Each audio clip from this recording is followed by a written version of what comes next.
오늘 우리에게 주신 말씀은 아모스 5장 4절에서 15절 함께 일어서셔서 함께 교독하시겠습니다.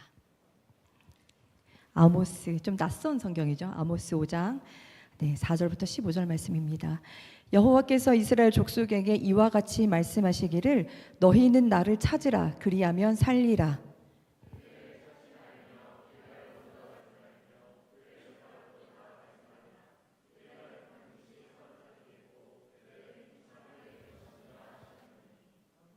너희는 여호와를 찾으라 그리하면 살리라. 그렇지 않으면 그가 불같이 요셉의 집에 임하여 멸하시리니 베델에서 그 불들을 끌 자가 없으리라. 묘성과 삼성을 만드시며 사방의 그늘을 아침으로 바꾸시고 낮을 어두운 밤으로 바꾸시며 바닷물을 불러 지면에 쏟으시는 이를 찾으라. 그의 이름은 여호와이시니라.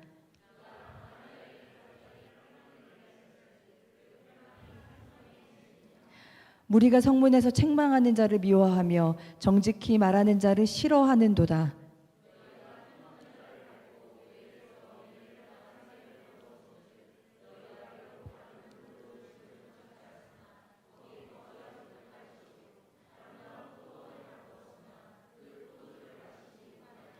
너희의 허물이 많고 죄악이 무거움을 내가 아노라. 너희는 의인을 학대하며 뇌물을 받고 성문에서 가난한 자를 억울하게 하는 자로다.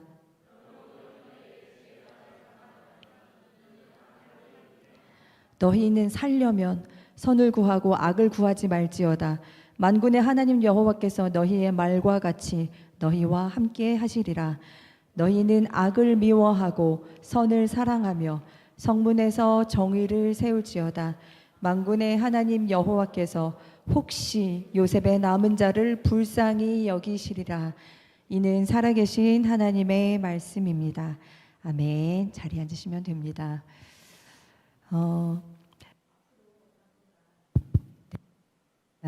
그 선택에 대해서 좀 나누려고 하는데 볼까요? 우리의 선택으로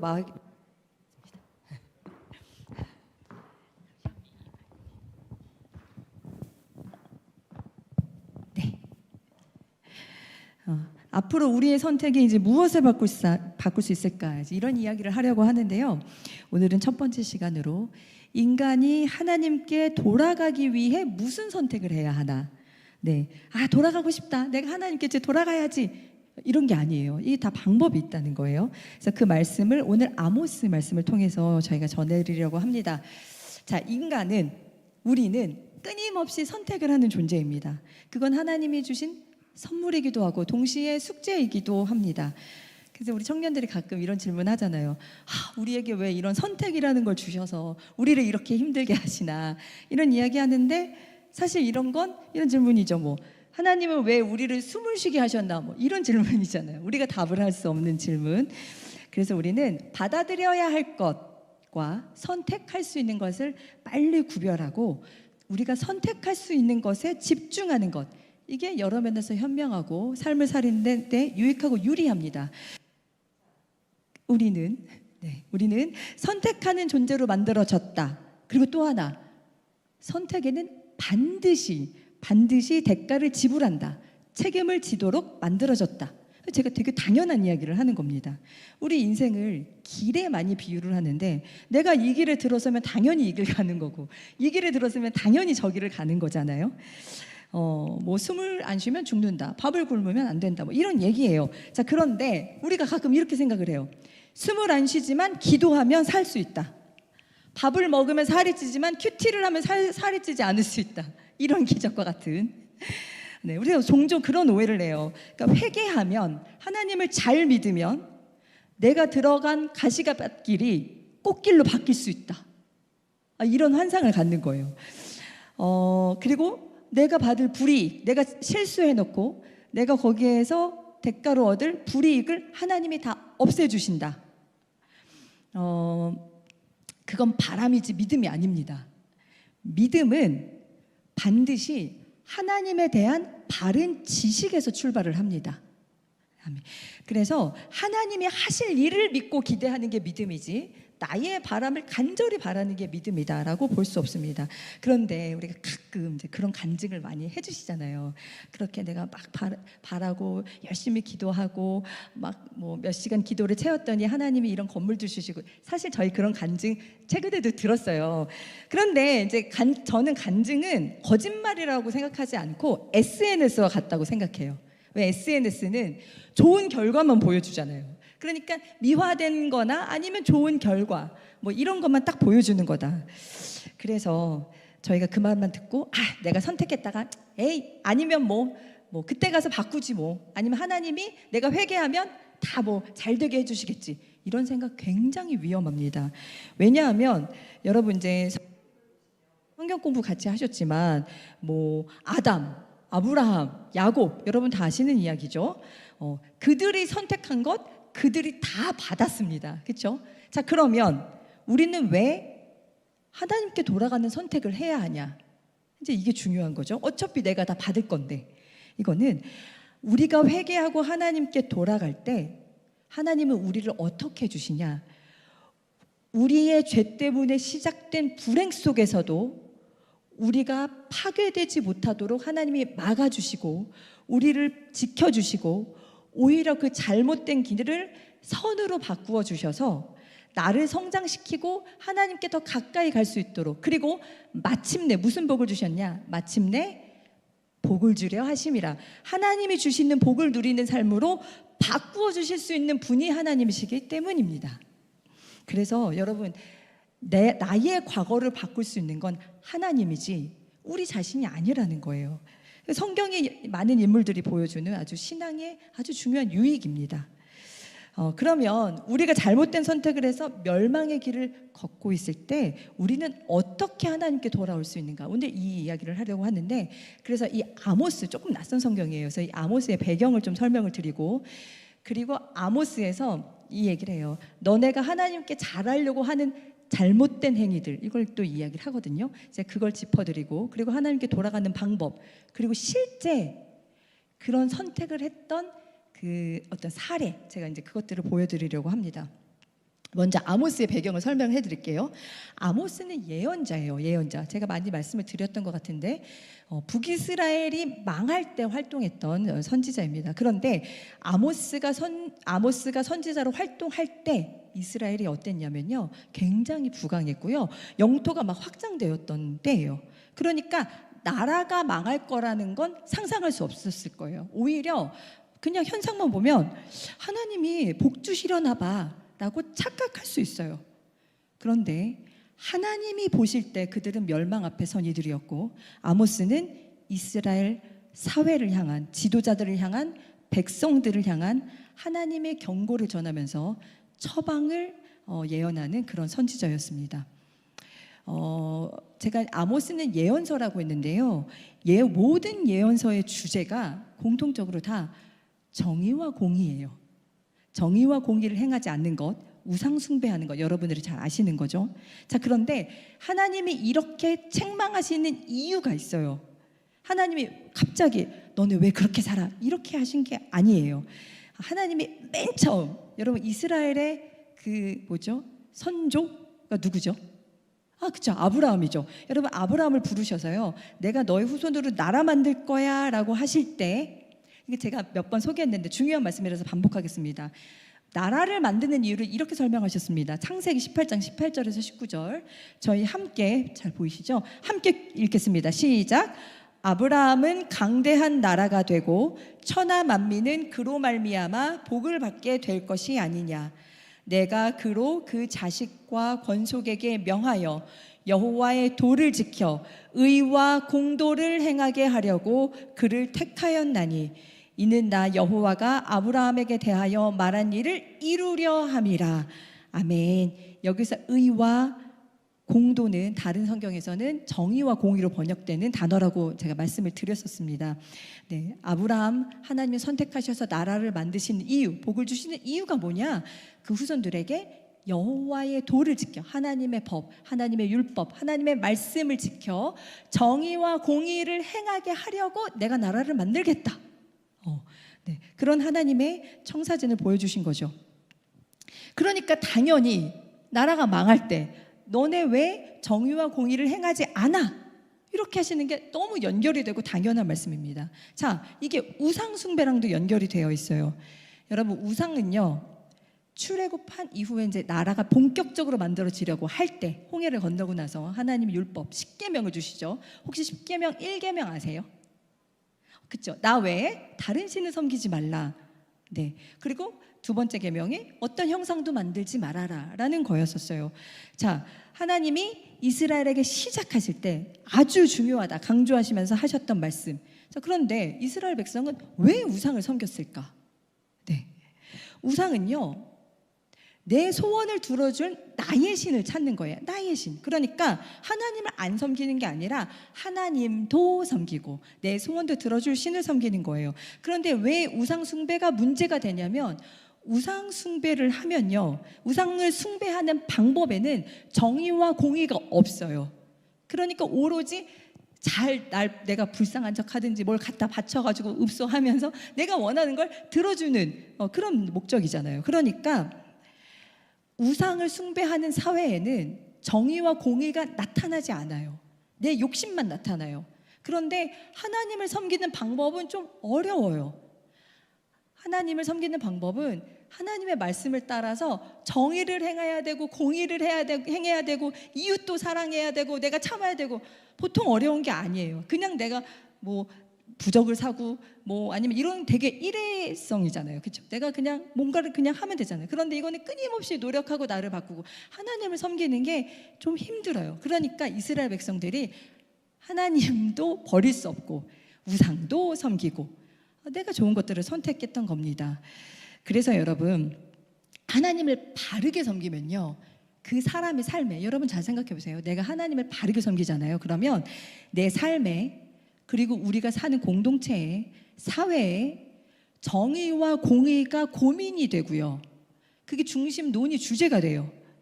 종교 활동을 해도요, 하나님을 바르게 섬기지 않으면 그 사람의 삶에, 그 사회에 정의와 공의 대신에 뭐가 있냐? 불법과 편법, 이익과 꼼수, 그걸 지혜라고도 표현하죠, 우리가. 그게 고민의 주제가 되고 대화의 주제가 됩니다. 아, 이렇게 했더니 내가 큰 돈을 벌 수 있어. 야, 너 영리하게 빨리. 이런 것만 주제가 된다. 이게 다 나쁘다가 아니라 이것만 우리의 대화 주제가 된다는 거예요. 제가 아모스 배경을 조금 더 설명을 드릴게요. 제가 북이스라엘 당시 되게 풍요로웠다고 말씀을 드렸습니다. 이 북이스라엘 13대 왕 여로보암 2세, 열왕기상의 기록을 보면요, 여로보암 2세는요 되게 위대한 군사 지도자였어요. 많은 전투에서 이겼고 이스라엘 영토를 굉장히 넓혔고 막대한 부를 형성했습니다.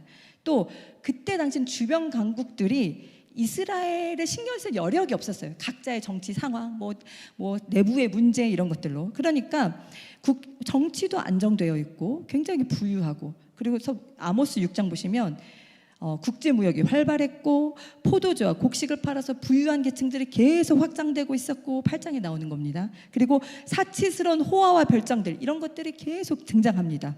뭐 상아를 사고, 이스라엘에 없는 거죠. 그런 걸로 뭐 침대를 만들고 이렇게 굉장히 구체적으로 나와요. 그러니까 외부적으로는 굉장히 부강하고 태평성대를 이루는 것 같이 보였는데 내부적으로는 사회의 불의, 도덕적 타락, 이게 굉장히 만연해 가고 있었다. 이걸 하나님이 보시는 관점을 아모스가 고발하고 있는 겁니다. 그래서요, 이스라엘의 삶에 이 겉으로 화려한 모습 말고요, 일상의 삶에 그 사회 모습이 어땠냐, 제가 아모스 2장 6절에서 16절 말씀 읽으시면서요, 당시 그 사회의 분위기를 한번 읽어보세요. 교독하시겠습니다. 여호와께서 이와 같이 말씀하시되 이스라엘의 서너 가지 죄로 말미암아 내가 그 벌을 돌이키지 아니하리니 이는 그들이 은을 받고 의인을 팔며 신 한 켤레를 받고 가난한 자를 팔며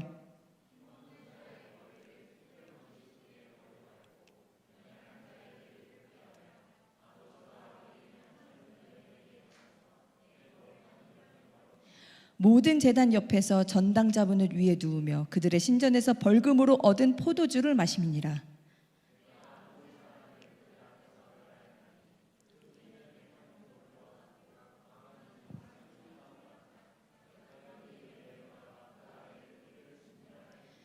내가 너희를 애굽 땅에서 이끌어내어 40년 동안 광야에서 인도하고 아모리 사람의 땅을 너희가 차지하게 하였고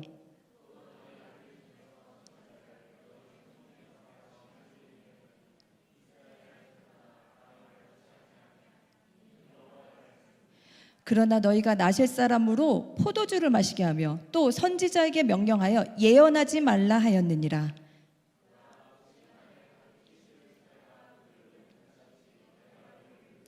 빨리 다름질을 하는 자도 도망할 수 없으며 강한 자도 자기 힘을 낼 수 없으며 용사도 자기 목숨을 구할 수 없으며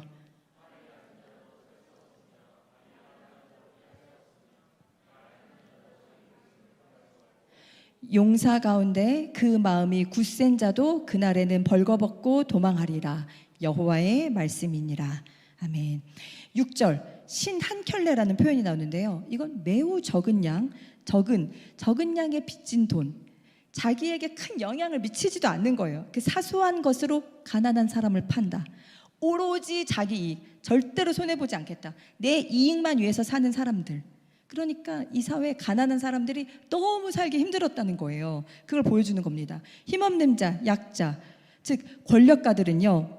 7절 보시면 힘없는 자들의 머리를 티끌먼지 속에서 밟고, 이게 뭐냐? 인간에 대한 폭력성인데 아주 인격적으로 모멸감을 주는 행위를 말하는 거잖아요. 그러니까 자기한테 전혀 피해를 주지 않는 그런 약자들의 머리를 권력가들이 밟았다. 이거 굉장히 영화에서만 나오는 장면이잖아요. 이런 게 하나님을 믿는 사회, 하나님을 믿는 이스라엘 백성들 속에 아주 횡행하고 있었다. 굉장히 수치스러운 장면입니다. 그리고 7절 하반절에요. 이렇게 나와요. 아버지와 아들이 한 젊은 여인에게 다녀서 내 거룩한 이름을 더럽히며, 이게 뭐냐면 여기서 젊은 여인이라고 하는 나아라라는 단어는요, 하인을 말하는 거예요. 집에서 일하는 가정부 하녀. 그러니까 힘없는 여성, 내가 보호하고 보살펴야 할 어떤 저항할 수 없는 처지에 있는 그런 여성을 아버지와 아들이 성적으로 착취하고 학대하는 행위, 이게 만연해 있었다라는 것입니다. 자, 그리고 8절 모든 제단 옆에 전당 잡은 옷 위에 누우며 신전에서 벌금으로 얻은 포도주를 마시며. 자, 이게 뭐냐면요, 여러분 출애굽기 22장에 이런 게 나와요. 내가 만일 이웃의 옷을 전당 잡거든 해가 지기 전에 돌려줘라. 그들이 입을 게 없지 않냐. 이게 이렇게 말씀하세요. 자, 그런데 지금 이스라엘 부유층은요, 가난한 자들에게 담보로 몰수한 그들의 외투, 그리고 부당한 세금, 벌금, 이런 것들로 얻은 그 포도주를 마셨다. 어디에서? 제단에서. 그러니까 제사를 드리는 모든 제단, 그들의 성소가 다 권력과 부유층에 매수되었다. 이렇게 보시면 됩니다. 자, 그러면서 하나님이 이스라엘의 과거를 돌아보게 하시는데 9절에 이런 말씀이 나와요. 내가 아모리 사람을 그들 앞에서 멸하였나니. 이 아모리가 누구냐면요, 이스라엘 백성들이 가나안 땅으로 들어가기 전에 살던 사람들이란 말이에요. 근데 아모리가 어땠냐? 그 키는 백향목 높이 같고 강하기는 상수리 나무와 같으나 내가 그의 위에 열매와 그 아래 뿌리를 진멸하였느니라. 그러니까 이 말은 뭐냐면, 내가 그 키가 백향목, 굉장히 강하고 힘으로 사는 민족을 말하는 건데, 그 민족이 연약한 자를 함부로 대하고 억압하고 착취하는 민족이어서 내가 그들을 뿌리부터 말려서 다 그들을 빼내고 정의와 공의를 행하라고 너희를 거기에 넣었는데 너희 왜 똑같이 사냐. 하나님이 지금 그 말씀을, 그 탄식을 하시는 겁니다. 자, 12절 거룩하게 살려고 하는 사람은 너희들이 조롱하고 선지자들이 바른 말을 해도 듣기 싫어하고 하지 말라고 한다. 그래서요, 결국 하나님이 개입하셔서 심판하시는데 이제 하나님이 너희를 직접 누르실 것이다. 아무도 도망할 수 없고 아무 힘도 낼 수 없고 용사도 자기 목숨을 이제 구할 수 없다. 이스라엘을 대신하여 싸우셨던 하나님이 이제 이스라엘과 싸우시겠다. 우리를 대신하여 싸우셨던 하나님이 이제 우리와 싸우시겠다라고 선언하시는 겁니다. 자, 그러면 이스라엘은 그 당시 하나님께 무엇을 했을까? 이스라엘이 하나님을 안 믿거나 무관심했던 것은 아닙니다. 자, 이스라엘의 문제가 뭐였냐? 하나님의 말씀은 잊고 버리고 자기들이 하고 싶은 것만 하면서 산 지 너무 오래된 거예요. 그렇게 신앙생활을 한지. 그래서 하나님께 바르게 사는 걸 잊어버렸어요. 그러니까 하나님께 돌아가는 방법도 모르는 거예요. 하나님께 돌아가는 방법 따로 있는 게 아니죠. 하나님을 바르게 섬기는 것과 하나님께 돌아가는 방법 다 같습니다. 제가 지금부터 이스라엘이 했던 거, 하나님이 야 너네 지금 그거 해도 소용없어 라고 하셨던 것들 제가 아모스에서 찾아드릴게요. 여러분 그 말씀에 비추어서 우리 삶도 한번 점검해 보셨으면 좋겠습니다. 아모스 4장 4절에서 5절 같이 읽겠습니다. 시작. 너희는 베델에 가서 범죄하며 길갈에 가서 죄를 더하며 아침마다 너희 희생을 3일마다 너희 11조를 드리며 누룩 넣은 것을 불살라 수은제로 드리며 낙헌제를 소리내어 선포하려무나 이스라엘 자손들아 이것이 너희가 기뻐하는 바니라 주 여호와의 말씀이니라. 아멘. 여러분 베델 우리 청년부 기억나시나요? 베델. 네. 야곱이 하나님을 만났고 약속받았던 땅이죠. 이때 당시는요 베델은 굉장히 유명한 성지였어요. 북왕국의 아주 중앙 성소로 굉장히 승격될 만큼 아주 위상이 높았던 도시인데, 네. 하나님 뭐라고 하시냐? 너네 거기 가서 열심히 예배 드리고 헌금해. 그러면서 뒤에 그거 너희가 기뻐하는 거잖아. 되게 무서운 말씀 아니에요? 여러분 예배 드리는 게 나쁠까요? 아니잖아요. 그렇죠? 헌금 드리는 거 아주 훌륭하고 하나님께 그 마음을 다해 드리는 거 너무 귀한 겁니다. 그런데 문제는 예배가 문제가 아니라 예배자가 문제라는 거예요. 내용이 없는 형식, 정신이 없는 의식, 공의가 없는, 이웃에 대한 사랑이 없는 그냥 종교행위 하지 말라는 거예요. 왜냐하면 그거 하면서 나 잘하고 있지, 나 하나님 섬기고 있지 이렇게 착각할 수 있으니까. 너무 무서운 표현입니다. 그건 너희가 기뻐하는 바로다. 아무렇지 않게 불의를 행하고 자기 이익만 추구하던 이들이 와서 아무렇지 않게 예배 드리면서 만족하는 것 하지 말아라. 자, 아모스 5장 4절에서 5절 말씀 같이 읽겠습니다. 시작. 여호와께서 이스라엘 족속에게 이와 같이 말씀하시기를 너희는 나를 찾으라. 그리하면 살리라. 베델을 찾지 말며 길갈로 들어가지 말며 부엘사바로도 나아가지 말라. 길갈은 반드시 사로잡히겠고 베델은 비참하게 될 것임이라 하셨나니. 네, 아까도 말씀드렸지만 베델, 부엘세바 굉장히 유명한 성소였습니다. 성지, 거기 열심히 성전 다니면서 교회 다니면서 내 신앙이 열심이라고 착각하는 것. 여러분 이 비슷한 말씀 오늘 조금 피곤하시죠? 졸리실 거예요. 말씀을 제가 계속 읽어가지고. 근데 너무 중요한 말씀이에요. 예레미야 말씀에서도 이게 나와요. 7장 4절에서 11절인데 여러분 교독하시겠습니다. 제가 읽을게요. 이거는 남유다에 대한 예언이에요. 자, 너희는 이것이 여호와의 성전이라 여호와의 성전이라 여호와의 성전이라 하는 거짓말을 믿지 말라.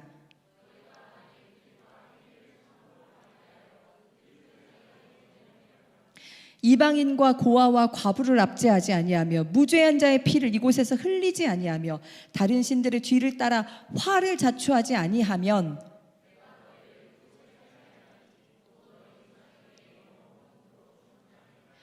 보라 너희가 무익한 거짓말을 의존하는도다.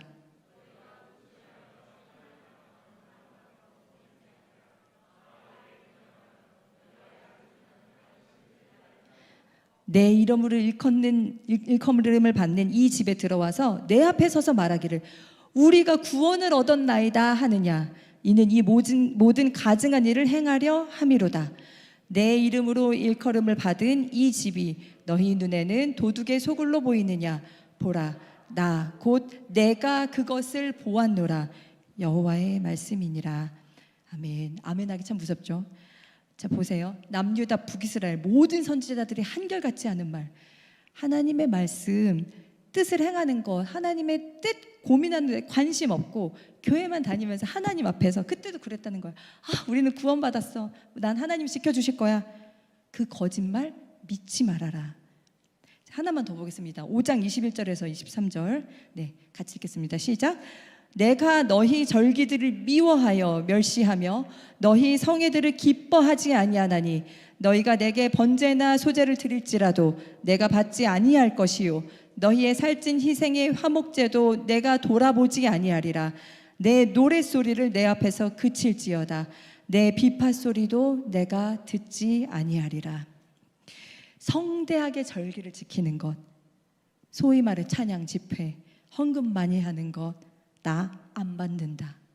아까도 말씀드렸지만 이거 나쁘다는 게 아니라요, 하지 말라는 거 아니고, 내가 삶 속, 내가 예배자의 삶의 내용, 정의와 공의라는 내용의 형식 없는, 내용이 없는 그 형식, 그걸 문제 삼으시는 거예요. 예수님도 그러셨잖아요. 너희가, 바리새인들한테 말하면서 너희가 하나님께 11조도 드리고 다 헌금도 갖다 드리면서 하나님에 대한 사랑도 없고 이웃에 대한 공의도 없다. 이것도 버리지 말고 저것도 버리지 말아야 한다. 여러분, 이 내용과 형식은요, 어떤 관계냐면요, 사랑하는 마음이 내용이면 사랑하는 사람을 기쁘게 해주려는 행위는 형식이에요. 그러니까 사랑하는 마음은 그에 걸맞는 형식에 담겨야 이렇게 빛이 나는 거죠. 그리고 여러분, 사랑하는 마음이 있으면 반드시 형식이 따라옵니다. 그런데 마음이 없는 형식은요, 굉장히 마음을 공허하게 만들잖아요. 그러니까 마음이 없어도 행위는 할 수 있어요. 형식만 지키면서 의무를 다한 것처럼 스스로 착각하는 것, 이거는 하나님뿐만 아니라 모든 관계가 깨어지는 이유가 됩니다. 자, 그러면 이번에는 하나님이 이스라엘에게 무엇을 하시냐? 자, 오늘 본문입니다. 우리 11절 함께 읽겠습니다. 시작. 너희가 힘없는 자를 밟고 그에게 미래의 부당한 세를 거두었은즉 너희가 비록 다듬은 돌로 집을 건축하였으나 거기 거주하지 못할 것이요, 아름다운 포도원을 가꾸었으나 그 포도주를 마시지 못하리라. 너희가 너희 힘으로 수단과 방법을 가리지 않고 축적한 재산으로 얻은 그 의리의리한 집 너희가 누리지 못할 것이고, 아름다운 포도원을 가지고 있어도 그 열매는 너희 것이 아니다. 그러면서 이스라엘은 어떻게 하나님께 돌아와야 하는지, 보통 회개라고 하는데, 그 돌아오는 방법을 아모스가, 하나님이 아모스를 통해서 알려주십니다.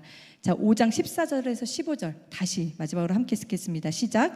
너희는 살려면 선을 구하고 악을 구하지 말지어다. 만군의 하나님 여호와께서 너희의 말과 같이 너희와 함께 하시리라. 너희는 악을 미워하고 선을 사랑하며 성문에서 정의를 세울지어다. 만군의 하나님 여호와께서 혹시 요셉의 남은 자를 불쌍히 여기시리라. 아멘.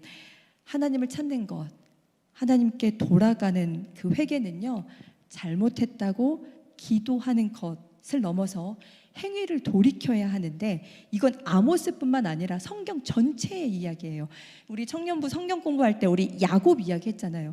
에서 앞에서 무서워할 때 막 기도하잖아요. 간절히 붙잡잖아요. 그리고 에서의 삶이 바뀌었나요? 에서의 인격이 하나도 안 바뀌었습니다. 이후에 나중에 다시 정말 베델로 가려고 그가 결심할 때 야곱이 뭐라고 명령을 하냐? 내가 의지했던 과거의 모든 우상신 여기 다 묻고 정결하게 하고 나의 의복을 바꾸어 입고 나의 삶의 형태를 다 바꾸고 루틴을 바꾸고 습관을 바꾸고 우선순위를 바꾸고 하나님께 돌아가자. 반드시 이 행위가 있어야 기도의 진정성이 증명이 됩니다. 그래서 반드시 이렇게 돼야 되는데, 또 하나 기억하셔야 될 것이 있어요. 여러분, 이 회개는요, 개인적인 차원뿐만 아니라 사회적인 차원, 국가적인 차원에서 같이 이루어져야 된다는 거예요. 그래서 여러분 열심히 정치에도 참여하시고 성경도 읽고 고민하고 하셔야 돼요. 그건 내 일이 아니야. 나는 기도만 하면 하나님이 다 해주실 거야. 그렇지 않아요. 성경에서 보면 여러분, 힘없는 자에게 함부로 대하고 의로운 사람은 학대하고 부당한 뇌물을 받는 것, 이거 지적했잖아요. 이거 안 하는 건 개인이 할 수 있어요. 그런데 보세요, 부당한 세금을 걷어서, 즉 법을 이용해서, 사회 구조를 이용해서 가난한 사람들을 착취하는 것, 이건요 사회적 차원, 국가적 차원에서 하지 않으면 할 수 없는 겁니다. 너희들이 행한 개인적, 사회적 악행, 그거 미워하고 선을 행하여 너네가 사는 그 성문에, 너희 나라에도 정의를 세워라. 너희가 사는 곳이 정말 정의가 고민이 되고 정의를 이루는 것이 주된 관심인 그런 나라가 되게 해라. 여기까지 가야 된다는 거예요. 그렇게 하나님께 돌아와라. 여러분 제가 말씀을 이제 정리하면서 한 사례를 소개해 드리려고 해요. 이게 나중에 한번 유튜브에서 찾아보세요. 이게 2013년도의 다큐멘터리인데 삶과 죽음의 그래프라는 그 다큐예요. 총 한 50분 정도 되는데 유튜브에는 한 15분씩 나눠져서 있습니다. 자, 제가 이게 왜 가져왔냐면 실제로 정의와 공의가 무엇인지 고민하고 선택했던 한 국가의 선택, 그 사례가 너무 훌륭해서 제가 그걸 소개해드리면서 우리도 이런 것을 꿈꿀 수 있겠다. 우리 교회도, 내가 속한 직장도, 사회도, 우리나라도 이런 것들을 꿈꾸면 좋겠다. 이렇게 기도하면 좋겠다. 그런 마음에서 제가 가지고 왔습니다. 자, 2008년도에요. 미국발 금융위기 때문에 이제 전 세계, 아이슬란드, 그리스 둘 다 IMF를 맞이합니다. 금융위기를 맞이하죠. 자, 그런데 먼저 이제 이야기할 것은 이 두 나라의 정책을 그대로 비교할 수는 없어요. 왜냐하면 조건이 너무 달랐고요. 뭐 그리스는 유럽 연합에 속해 있고, 그리고 아이슬란드는 인구가 35만밖에 안 되는 되게 작은 나라예요. 그러니까 뭐 여러 이제 특징들이 다 다르기 때문에 다 그렇게 해야 된다 이런 건 아니에요. 그런데 무슨 선택, 위기 앞에서 무엇을 중요하게 여겼냐, 무슨 선택을 했냐, 요거를 보려고 하는 겁니다. 자, IMF에서 이제 둘 다 돈을 빌리는데, IMF에서 돈을 빌릴 때는요, 이제 IMF에서 그냥 빌려주는 게 아니라 조건을 주잖아요. 그러면서 너네 이런 정책을 펴라. 그러면서 이제 경제 정책에 관여를 합니다. 자, 그래서요, 그리스는 모든 조건을 다 수용했어요. 보통 그런 이제 권면하는 게 뭐냐면, 그 국민을 위해서 한번 보여주세요. 네, IMF가 자 보시면 국민을 위한 공공 지출을 대폭 삭감하고 연금, 임금, 그다음 뭐 교육 지원, 뭐 의료 지원 이런 거 다 삭감하는 거예요. 그리고 세금은 늘리고. 자, 그럼 어떻게 되냐면요, 실업률은 증가하고 사회 안전망이 다 붕괴되는 거예요. 그래서 국민들이 병원비가 너무 비싸서 의료 지원을 갑자기 받지 못하게 되고, 가난한 사람들은 더 가난해지고, 실업률은 굉장히 높아지고. 원래 그리스는요, 저는 안 가봤는데 예전에 목사님이 얘기해 주셨는데, 그리스는 노래가 끊이지 않는 나라래요. 너무 행복한 나라. 그리고 관광객도 다 치료해주는 그런 나라였었다는 거예요. 그런데 계속해서 시위가 일어나고 자살 소식이 계속 일어나고. 자, 그러면서 그래서 자살률이 굉장히 굉장히 급증했죠. 급증 45%가 늘었습니다. 그리고 그리스 행복지수가 굉장히 떨어졌어요. 근데 사실 당연한 거잖아요. 국민의 삶의 안정망이 보장되지 않으니까. 자, 그런데 아이슬란드도 동시에 IMF를 맞았는데 IMF의 권면을요, 부분적으로만 수용을 했대요. 저는 이 논의가 너무 멋있었는데, 제가 여기 화면에는 없는데 보시면 아실 거예요. 저소득층으로 하여금 생존을 고민하게 하지 마라. 왜냐하면 같이 연구하고 조사를 했더니 이제 그 국가 부채가 늘어나는 비율에 따라 자살률이 늘어난다는 거예요. 우리가 여기에 신경을 써야 되겠다. 그래서요, 자, 국민을 보호하는 일. 이분이 이제 그때 당시 복지부 장관이셨는데, 정부는 사람들이 빈곤해지거나 경제적 어려움을 겪지 않는 것을 목표로 삼았습니다. 이 금융위기 때 나라가 막 빚에 시달리는데, 우리 그때 기억나세요? 전 어렸을 때 금모으기 운동 이런 거 해서 엄마가 반지 다 갖다 내야 된다고 해서 이걸 다 국민이 해결해야 되는, 물론 훌륭하지만 근데 이 꿈이 너무 멋있는 거예요. 이 선택이 사람들이 빈곤해지거나 경제적 어려움을 겪지 않는 것이 정부의 목표였습니다. 국민을 보호하는 일. 자, 그래서 어떤 선택을 했냐면요, 복지 예산을 늘려요. 그리고 복지 예산을 늘려버려요. 그리고 그 복지 예산을 다 저소득층에게 집중시켰습니다. 대신 부유층에 늘리려면 세금이 있어야 되잖아요. 부유층의 세금을 늘렸습니다. 이제 그 후대 인터뷰를 제가 가져온 것입니다. 자, 그리고 또 하나가 있는데, 복지감시단이라는 제도를 두어서요, 이 예산이 저소득층한테 적절하게 가고 있는지를 시민이 감시하는 거예요. 감시할 뿐만 아니라 어떻게 하면 실업률을 극복할 수 있는지, 어떻게 하면 이들의 삶의 질을 높아질 수 있는지를 계속 의논하고 토론하면서 이 현장의 이야기를 정부에게 전달해주는 역할을 이 복지감시단이 했었습니다. 근데 이제 세금을 늘리고 이런 일들을 하고, 저는 국민이 합의했다는 것도 굉장히 멋있는 것 같아요. 이 부유층. 그래서 우리도 그런 국민이 되면 좋겠다. 여러분들도 그런 국민이 되셨으면 좋겠습니다. 그리고 이제 그래서 어떻게 됐냐? 아이슬란드는요, 자살률이 거의 증가하지 않아요. 하나도 증가하지 않았어요. 행복 지수도 떨어진 적이 없대요. IMF 때. 그래서 2, 3년 차이로 금방 극복을 하는데, 자, 이 결과 때문에 무엇이 바뀌었냐? IMF의 인식을 바꿨다는 거예요. 그래서 IMF의 기본 입장이 뭐냐면, 금융위기가 오면 진축 재정, 그래서 지출을 삭감하고 세금을 늘려라, 공부분을 축소해라, 금융 시스템을 보호해라, 은행을 보호해라, 구제해라, 이런 입장인데, 그러면 이제 실업률 증가, 뭐 빈곤율 증가, 이게 당연하잖아요. 이거 어쩔 수 없는 거다, 이런 입장이었는데 이런 평가를 내놓습니다. 비정통적 정책이 하나의 대안이 될 수 있다. 그러니까 위기 때 긴축은 오히려 더 나쁜 결과를 가져온다. 복지 유지가 경제 회복에 더 긍정적이고 불평등을 줄이는 게 장기적으로 그 사회에 도움이 된다라고 하면서 이런 입장을 내놨어요. 성장에만 집중해 불균형이 늘어나게 하는 것 역시 실수다. 자기들 입장을 수정한 겁니다. 불균형은 윤리적으로 올바르지 않고 결국엔 성장을 늦추며 성장이 지속될 수 없기 때문이다. 오히려 이렇게 IMF의 시선을 바꾸어준 그 사례. 그러니까 이 삶과 죽음의 그래프, 이 다큐에서 말하려고 하는 게 뭐냐면요, 두 나라가 위기의 상황에서 각각 어떤 가치를 선택했냐는 거예요. 무엇을 보호할 것이냐, 이 어려움 속에서 그리스는 국가 경제 시스템 보존, 빨리 우리가 금융 위기를 극복하는 것, 그게 이제 목표였었고, 아이슬란드는 국민을 보호하는 것, 특별히 가난하고 힘없는 연약한 자들을 보호하는 것이 우선이었다. 그런데 결과를 봐라. 6년 후, 이게 6년 후에 만든 다큐인데요, 그리스는 여전히 실업률, 자살률을 해결하지 못하고 있었고요, 아이슬란드는 행복 지수가 오히려 높아졌어요. 네, 2013년 아이슬란드 행복 지수 9위. 저는 이 다큐의 내용이요, 하나님의 말씀을 정말 잘 이해하고 잘 적용했던 사례를 보여준 거라고 생각을 합니다. 회개는 이렇게 하는 거다. 만약에 북이스라엘이 진짜 회개했다면 그들의 사회는 가난한 자들도 살만한 사회였을 거고, 네, 불법과 불의가 부끄러운 사회가 됐었을 거예요. 우리도 마찬가지입니다.